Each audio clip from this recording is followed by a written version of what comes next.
format qui nous permet de s'imprégner de la situation de l'entreprise. Je note la volonté depuis la prise de vos fonctions et il y a de l'évolution. Mais il y a beaucoup de réclamations parce que le mal est profond et vous devez peut-être comprendre ça en ce sens. Vous nous avez parlé de, si j'ai une bonne mémoire, de 2500 cabines à travers la ville de Kinshasa. Je voudrais savoir combien fonctionnent réellement.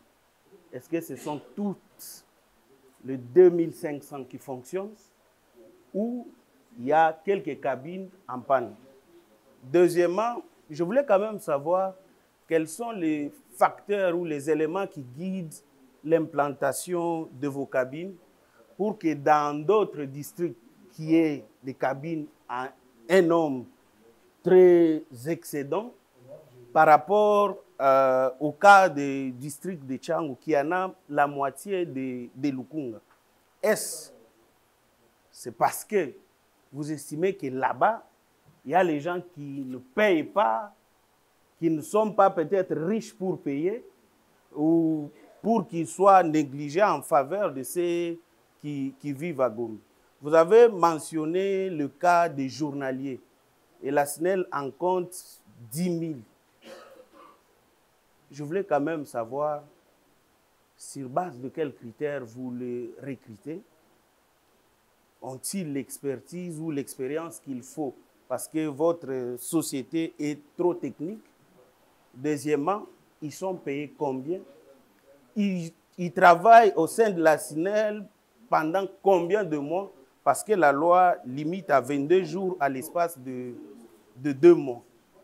Comment est-ce que vous gérez la question des journaliers sur l'étendue de la ville? Comme je le disais au départ de l'accueil, nous réservés, nous vous avons suivi religieusement et nous avons aussi suivi les DDK qui a exposé le problème rencontré à la SNEL. Au-delà de problèmes, il faille nous proposer des solutions. Nous avons compris et nous avons lu dans votre exposé que depuis votre avènement en 2022 à ce jour, il y a des avancées considérables qui ont été réalisées. Et cela nécessite pas un relâchement. Il faudra que vous puissiez vous déployer sur terrain de manière à ce que vous puissiez répondre aux Kinois lambda qui se plaignent de n'avoir pas l'électricité. Votre façon de faire, si vous vous engagez sur la même voie, va faire en sorte que la ville de Kinshasa connaisse un changement. Je ne voudrais pas dire radical, mais un changement qui peut, n'est-ce pas, toucher nos foyers. La question de l'électricité est une question existentielle pour les Kinois. Sans courant, il n'y a pas de vie. Sans courant, nous allons puiser dans la poche ou dans le panier de ménagères pour essayer de pallier au réchaud. Je peux aussi parler du gaz pour pouvoir, n'est-ce pas, s'acheter les makala qui, comme vous le savez, détruit l'écosystème parce que nous détruisons nos forêts.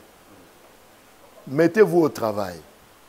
Vous avez beaucoup fait, mais ne vous fatiguez pas. Mettez-vous au travail pour que les choses changent. Nous voudrions qu'il y ait un cadre de concertation entre les élus kinois et vous, la direction. Nous ne sommes pas là pour vous juger. Nous sommes là comme les coachs des grandes équipes à vous dire ce que vous avez fait est suffisant, mais ce que vous avez fait est peu. Fournissez assez d'efforts pour que tout s'améliore. Parce que l'objectif à terme, c'est que les Kinois se disent « SNEL est changé ». J'ai lu dans la presse, j'ai suivi dans la voie des ondes, que dans ma circonscription électorale qui est le Moamba, qu'au mois d'avril de cette année, qui s'achève, il devait y avoir un changement radical.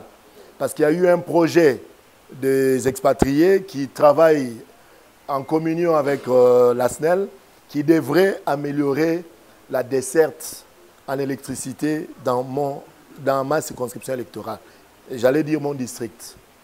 Mais nous ne l'avons pas palpé du doigt. C'est passé comme de la fumée. Nous avons repris les mauvaises habitudes, alors qu'à un moment donné, nous avions constaté un semblant de stabilité. Alors, ce que moi je voudrais vous demander pour clôturer, c'est qu'on maintienne le cadre de concertation, que vous ayez un point focal par lequel nous pouvons vous atteindre directement. Parce que nous qui ne sommes pas de l'exécutif, la population nous confond. Quand il n'y a pas d'électricité, c'est nous. Quand c'est le noir, c'est nous.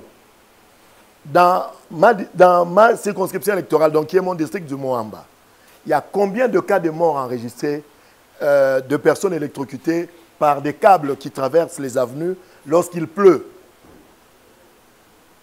Qu'est-ce que vous faites? Il y a des morts que nous enregistrons parce que des câbles vétustes sont exposés sur la voie publique et lorsqu'il pleut, l'eau est électrocutée et les personnes qui y passent meurent. Faites un effort pour que ce souci, je sais que ça ne va pas se réparer en une année, mais conjuguer d'efforts, assez d'efforts pour essayer d'améliorer. Aussi, dans le centre que nous appelons communément évolué par rapport à certaines cités, nous assistons au foisonnement des câbles qui passent sur nos têtes, sur nos avenues. Qu'est-ce que vous en pensez? Ça fait aussi partie de la beauté d'une ville, l'alignement des câbles que vous nous laissez là, placer sur nos avenues. C'est très important. Vous voyez cet aspect. L'heure est suffisamment avancée. Je voudrais, au lieu que nous puissions proposer avec l'aval des autres collègues, au lieu qu'on fasse 2 stations, qu'on en fasse une seule, parce que l'heure est largement dépassée. Avec le retour que nous aurons, nous serons butés au problème d'embouteillage. Donc, bonne chance, continuez sur la même voie. Mais lorsque vous allez nous répondre, répondez-nous in globo. Ne prenez pas question par question, sinon ça serait pour nous rester ici jusqu'à 20 h. Répondez-nous in globo. Et comme nous garderons contact, je l'ai dit devant tout le monde, c'est pour la première fois que je vous rencontre. Et ça ne sera pas la dernière fois. Nous allons prendre contact avec vous pour qu'il y ait une session, une réunion pareille qui va associer les autres députés qui sont en Mbujimayi et qui sont allés en vacances.